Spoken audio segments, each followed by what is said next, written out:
नमस्कार दोस्तों, मैं शिवरतन पांडे आपका पुनः स्वागत करता हूं महर्षि पाराशर एस्ट्रो ज्योतिष में। मित्रों, अभी तक हमारी जो सीरीज चल रही है अभी मेष लग्न की ही चल रही है। मेष लग्न में आज हमारा जो डिस्कशन है चतुर्थ भाव में राहु का। तो क्या कहेंगे हम, मेष लग्न के चतुर्थ भाव में कर्क राशि के राहु का फल। चतुर्थ भाव में यदि राहु बैठा है तो हम उसका क्या डिस्कशन करेंगे, क्या फायदा क्या नुकसान की बात करेंगे, तो प्लीज देखिए समझिए। चतुर्थेश कौन है?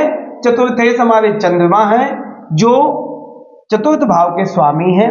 बैठा कौन सा ग्रह है? राहु वहां पर बैठा है।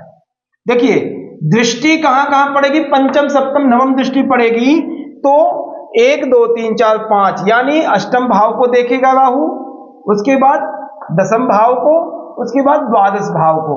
ये राहु की आज हमारी दृष्टि होगी, पंचम सप्तम नवम दृष्टि पड़ेगी। अब यदि कर्क राशि में राहु बैठे तो कर्क राशि किन नक्षत्रों से बनती है? तो कहते पुनर्वसु पाद में कम पुष्य आश्रय शांतं कर्कः। कर्क राशि यदि हमें बनानी है तो पुनर्वसु 1, पुष्य और आश्लेषा के 4 चरण से हमारी कर्क राशि बन जाएगी। अब पुनर्वसु यदि नक्षत्र है तो वहां 3-20 तक, 3-20 यानी 3 अंश 20 कला, ये एक चरण का मान है, एक चरण का मान है। उसी को आप डबल करते जाओ तो आपकी पूरी राशि बन जाती है।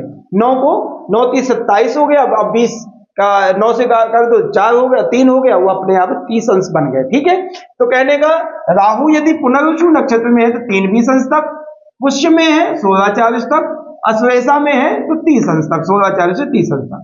पुनर्वसु के स्वामी है बृहस्पति देवता, पुष्य के स्वामी है शनि और अश्लेषा के स्वामी हमारे बुध देवता हैं। ये हमारा क्लियर हो गया। ठीक, चतुर्थ भाव के स्वामी भी चंद्रमा है और चतुर्थ भाव के कारक भी हमारे चंद्र देवता है, चंद्रमा है। ठीक है, उनकी राहु की उच्च राशि मिथुन है, नीच राशि धनु है, कन्या मूल त्रिकोण राशि है।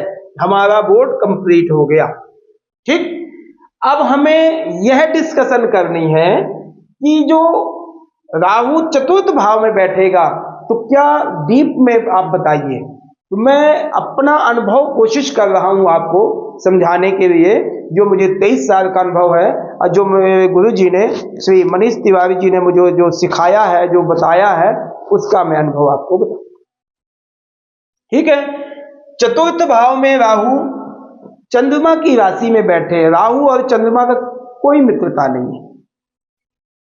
राहु एक एग्रेसिव ग्रह है, चंद्रमा एक सॉफ्टनेस ग्रह है, एक दिल का समझने वाला ग्रह है। मां, चंद्रमा किस कारक का है? किसका कारक है? माता का कारक। माता कितनी सॉफ्ट होती हैं, माता का स्वभाव, माता का दिल कितना सॉफ्ट होता है। एग्जाम्पल आप मैं बताऊं आपको, माता की मुझे याद आ गई। कभी भी किसी मां, कोई भी मां होगी, चाहे जितना गुस्सा हो, चाहे जितना भी आप तड़फा रहे परेशान कर रहे हो, मगर अपने बच्चे को कभी भी बद्दुआ नहीं देगी। ये आप चंद्रमा और माता का समझिए, स्वभाव है माता का। ठीक है, ये स्वभाव है माता का, इसलिए माता के बिना हमारा सबका किसी का भी जीवन है बेकार है।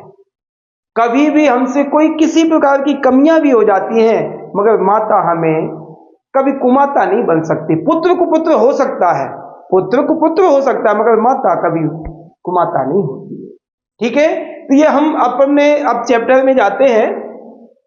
चंद्रमा और राहु अच्छे दुश्मन हैं, मित्र कोई मित्रता नहीं है, कोई उनपे सॉफ्टनेस नहीं है। ठीक है, चतुर्थ भाव से हम विचार क्या करते हैं? चतुर्थ भाव से हम जो विचार करते हैं, हमारा विचार करने का मतलब है माता का सुख, प्रॉपर्टी का सुख, मकान का सुख, जायदाद का सुख, वाहन का सुख, सारे सुखों की वृद्धि। आप यह देखिए, बाकी सब जगह का सुख, यहाँ भाई का सुख देख लेंगे, यहाँ कुटुंब का सुख, यहाँ खुद का शरीर का सुख, यहाँ से पिता का सुख, यहाँ से पिता का सुख, यहाँ स्त्री का सुख, यहाँ पुत्र का सुख, मगर यहाँ सारे सुख इकट्ठे होते हैं। चतुर्थ भाव में सारे सुखों की वृद्धि करता है। यदि कोई चतुर्थेश यदि आपका सॉलिड है तो सारे सुखों की वृद्धि करेगा। तो यहां से हम प्राइमरी एजुकेशन देखते हैं, यहां से हम गुप्त विद्याओं की ज्ञान करते। गुप्त विद्या मीन्स जैसे कोई संस्कृत की भाषा है, कोई असाध्य बड़ी बहुत बड़े जैसे व्याकरण है, ज्योतिष है, छंद है, निरुक्त है, ये सब चीजों को हम जो चतुर्थ भाव से देखते हैं। गुरुकुल विद्या स्पेशली सीधी बात है, गुरुकुल विद्या जैसे हम लोगों ने ग्रहण की। मैं 9 वर्ष का था बचपन में, छोटी उम्र में 9 वर्ष का था जब से मैं निकल गया। सबसे पहले वेदाध्ययन किया, वेदाध्ययन के बाद मैंने ज्योतिष सीखी, ज्योतिष के बाद भागवत आदि का भी शिक्षा ग्रहण की। तो ये कहने गुरुकुल की विद्या जो है आपने चतुर्थ भाव से सीख सकते हो। चतुर्थ भाव में यदि आपके बृहस्पति है, बुध है, कोई अच्छे ग्रह बैठे हैं तो ऐसी विद्याओं में ज्यादा रुचि होती जो हमारे संस्कारों को बढ़ाती है, हमारे संस्कारों को बढ़ाती है।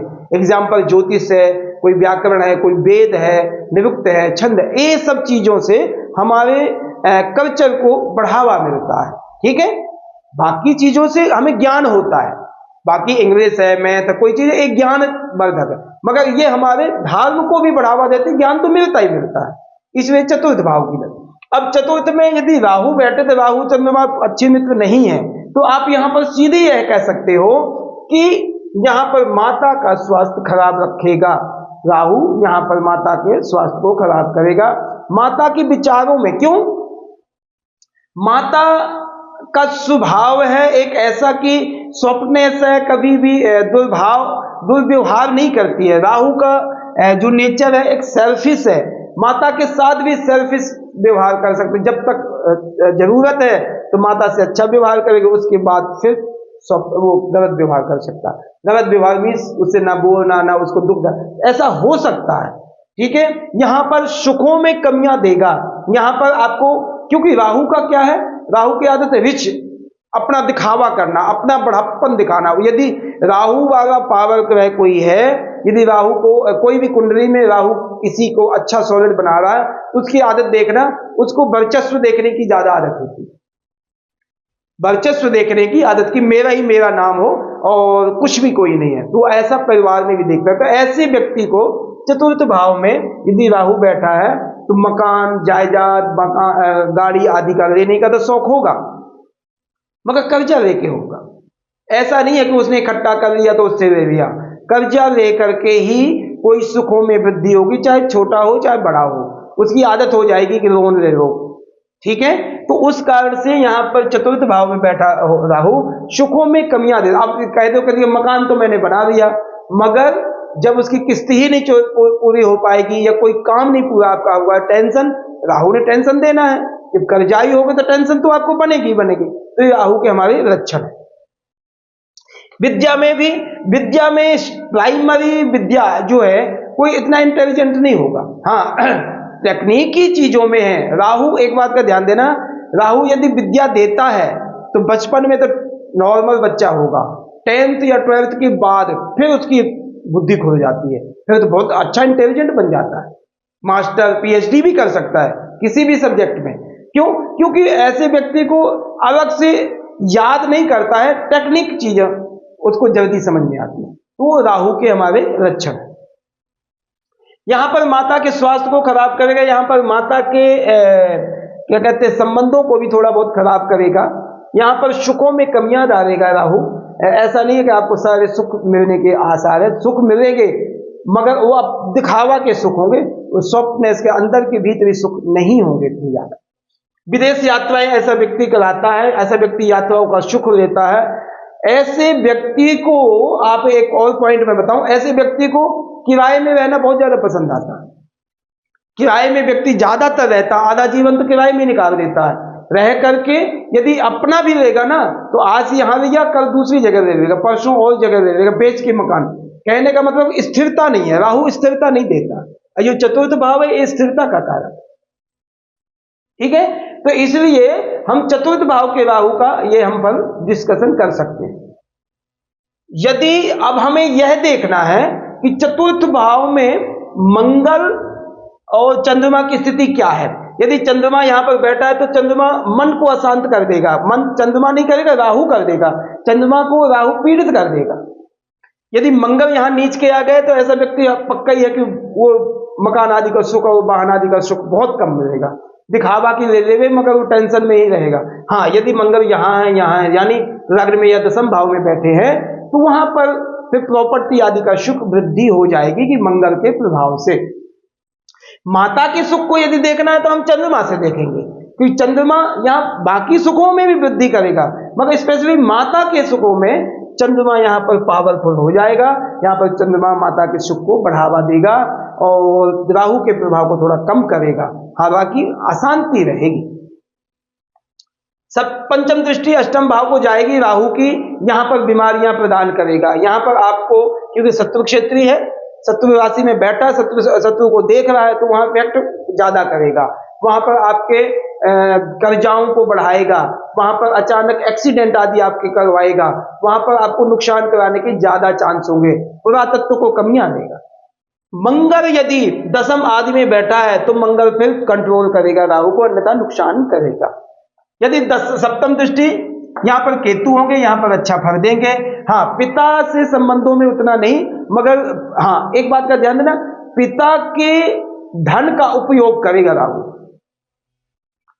पिता ने इकट्ठा किया है, राहु ने अपना शौक पूरा कर लेना है, ऐसा तो कर सकता है राहु, ऐसे इसमें कोई कमी नहीं रहेगी। यहाँ पर मित्र क्षेत्री शनि की दृष्टि डालेगा शनि की राशि में, तो पिता के जितने भी पैसे इकट्ठे किए, जितना भी प्रॉपर्टी, जितना भी धन व्यवसाय आदि जो भी इकट्ठा किया है, राहु उसका उपयोग करेगा, आनंद करेगा।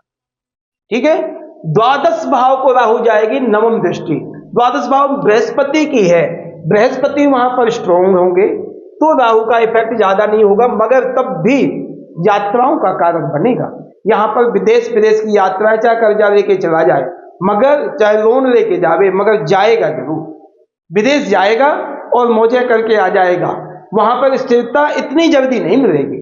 वहां पर स्थिरता यदि दिवाएगा तो चंद्रमा दिवा सकता है, या वहां पर स्थिरता यदि करेगा तो बिजनेस बहुत लंबे लेवल का कर सकता है, यदि करेगा तो। नौकरी आदमी टिकाऊ नहीं होगा, मगर विदेश जरूर जाएगा। धन आदि कमाने की क्षमता है इसमें, मगर खर्चे में भी बहुत ज्यादा क्षमता है। ये आदत हमारे राहु की है। नक्षत्रों की बात यदि करें, राहु यदि पुनर्वसु नक्षत्र में होंगे तो वहां के स्वामी बृहस्पति हैं। बृहस्पति यहाँ पर द्वादश भाव को सॉलिड करेंगे, भाग्य के स्वामी को। और एक बात का ध्यान देना, मेरी जो नजरिया है, राहु को कंट्रोल करने के लिए बृहस्पति ही ज्यादा, बृहस्पति की दृष्टि ज्यादा पावर करेगी बैठने के अलावा। हालांकि बृहस्पति के यहाँ उच्च राशि है, मगर उतना बैठना उतना कंफर्टेबल नहीं बृहस्पति समझेंगे राहु के साथ में, जितना दृष्टि के साथ में कंट्रोल करने की कोशिश करें। राहु यदि पुनर्पुष्य नक्षत्र में तो वहां के स्वामी शनि है, और शनि राहु की अच्छी मित्रता है, तो अपने दशम भाव को, द्वादश भाव को तो बहुत अच्छा कंट्रोल करेंगे। वहां पर आय के साधन आदि बनाएंगे, कर्म आदि करने के। शनि का भी वही काम है, सेल्फ आदि, अपना मेहनत खूब करो मगर पैसा अच्छा कमाओ, टेक्निक के साथ कमाओ, ऐसे काम। राहु और शनि यदि पुष्य नक्षत्र में है, राहु और शनि के नक्षत्र में हो गया, ऐसा व्यक्ति एजेंटिंग का काम बहुत अच्छा करता है। एजेंटिंग का यदि विदेश भेजना आदि, ऐसे विदेश से संबंधित कामों में बहुत पावर दे जाता है, पैसा भी खर्च के कमाता। चाहे हाँ, हालांकि बेइज्जती हो जावे, कभी धोखाधड़ी का केस चल जाए, ये सब कुछ हो सकता है, क्योंकि द्वादश भाव के स्वामी ये सब चीजें चलती हैं राहु शनि को, मगर पैसा कमा सकता है। और ये तकनीक राहु के लिए बहुत ज्यादा पावर देगी। पुष्य नक्षत्र में ज्यादा कंफर्टेबल होंगे। उसके बाद अश्लेषा नक्षत्र आया राहु का। राहु वहां के स्वामी बुध है, अश्लेषा के स्वामी बुध है। बुध एक शांत स्वभाव ग्रह है, और बुध थोड़ी बहुत तकनीक और शांत करने की कोशिश कर सकते हैं राहु को। जितना कंफर्टेबल तीनों नक्षत्रों में पुनर्वसु, पुष्य और श्लेषा में रहेगा, सबसे ज्यादा राहु अपने स्वभाव को बल देने के लिए पुष्य नक्षत्र में ज्यादा सॉलिड होगा, क्योंकि पुष्य का जो स्वामी शनि है, और पुष्य की आदत है कि वो यात्राओं का कारक है। शनि भी खूब घूम फिर करके खुश रहता है, राहु भी घूम फिर के खुश रहता है, तो ऐसा व्यक्ति व्यवसायिक स्थिति को अपने सुधार। यहाँ का शनि कारक भी, यहाँ का स्वामी है, तो वहां पर इस स्थिति में सप्तम और दसम दृष्टि जो नवम दृष्टि है वो शनि के लिए, राहु के लिए और पावर दे सकती है। ठीक है, ये हमारा डिस्कस था चतुर्थ भाव के राहु को। और भी यदि हम चतुर्थ भाव में देखें तो आपके सुखों में कमियां तो देगा मगर आपके सुख पूरे भी करेगा। राहु वहां पर सुख पूरे भी करेगा, अच्छी अच्छी गाड़ियां, अच्छे मकान आदि आपको प्राप्त कराएगा राहु।